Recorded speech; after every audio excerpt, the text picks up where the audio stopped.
Dans un pays semi-aquatique comme le delta du Tonkin, les communications terrestres dans un contexte de guerre subversive posent de multiples problèmes. La sécurité des transports routiers repose sur le système des convois et le contrôle des axes. Des convois de camions attendent l'ouverture de la route reliant Hanoï à Haiphong. Elle est surveillée et, si nécessaire, déminée et remise en état par les militaires stationnés dans les postes échelonnés le long de la route. La Légion assure une partie de la surveillance du secteur et le génie facilite la circulation en mettant en place ou en rétablissant des moyens de franchissement. Des soldats installent une portière américaine dite Treadway, propulsée par un moteur de Jeep et pilotée par un légionnaire pour assurer le passage d'un fleuve. La portière est formée d'un chemin de roulement sur un assemblage de bateaux pneumatiques. Elle est doublée par un bac civil composé de bateaux métalliques portant des camions GMC et des Jeeps. Au loin, on distingue un fortin. C'est un poste tenu par la Légion.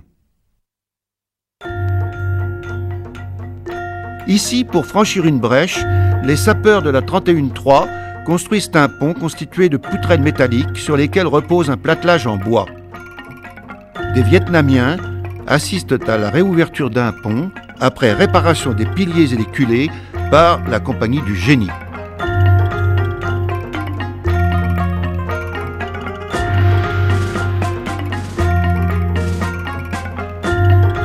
Scène classique de formation d'un convoi routier, colonne militaire et quart chinois. Les transports par voie ferrée sont soumis aux mêmes aléas que les transports routiers. Accident ou sabotage.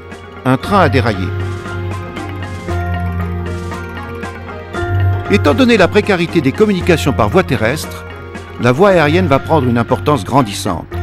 À Hanoï, il existe 2 aérodromes. Celui de Bac Mai au sud est réservé aux avions de transport des groupes Navarre et Franche-Comté, équipés de Ju-52, qui assurent le transport logistique et opérationnel au profit des unités et postes du Nord Tonkin. Celui de Jialam, au nord-est, accueille les avions de chasse et les avions civils. Des L4 se préparent pour un bombardement au napalm.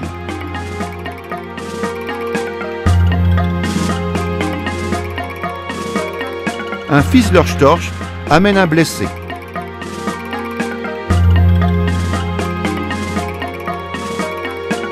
Tandis qu'un autre dépose le général de Lattre qui effectue une inspection en 1951.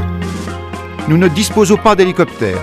Les liaisons aériennes, les missions sanitaires et de reconnaissance sont assurées en avions du genre Piper Cub. Outre le matériel des modèles utilisés par les Allemands pendant la guerre de 1939-1945, les équipements mis en œuvre sont essentiellement américains et anglais pour les avions comme pour les chars.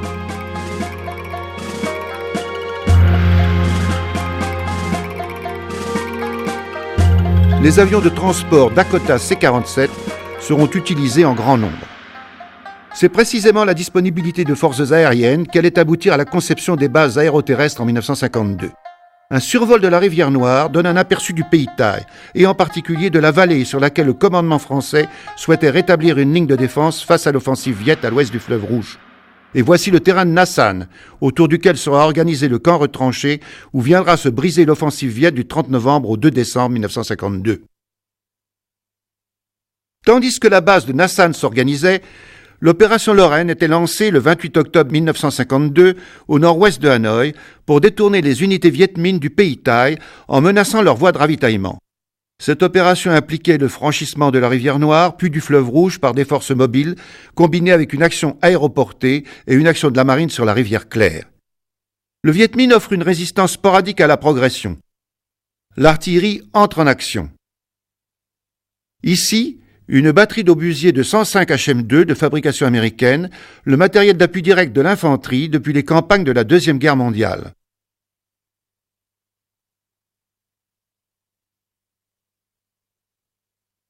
Investi par l'infanterie, le point d'appui viet sera nettoyé par le génie qui détruira les caches souterraines. La première phase de l'opération est dominée par les problèmes de franchissement et d'abord celui de la rivière Noire à Trung Nga. Les bulldozers de la Légion aménagent l'accès au futur pont. Des camions apportent des bateaux que les sapeurs débarquent et assemblent 2 par 2.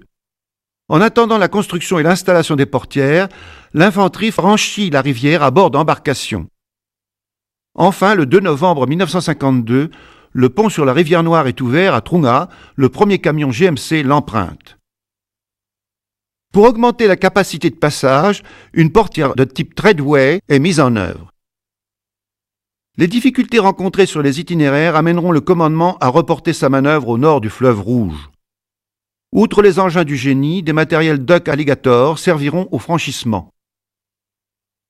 L'opération permettra la destruction d'importants stocks de matériel, mais le Viet Minh va réagir devant le danger et de durs combats marqueront la fin de l'opération Lorraine.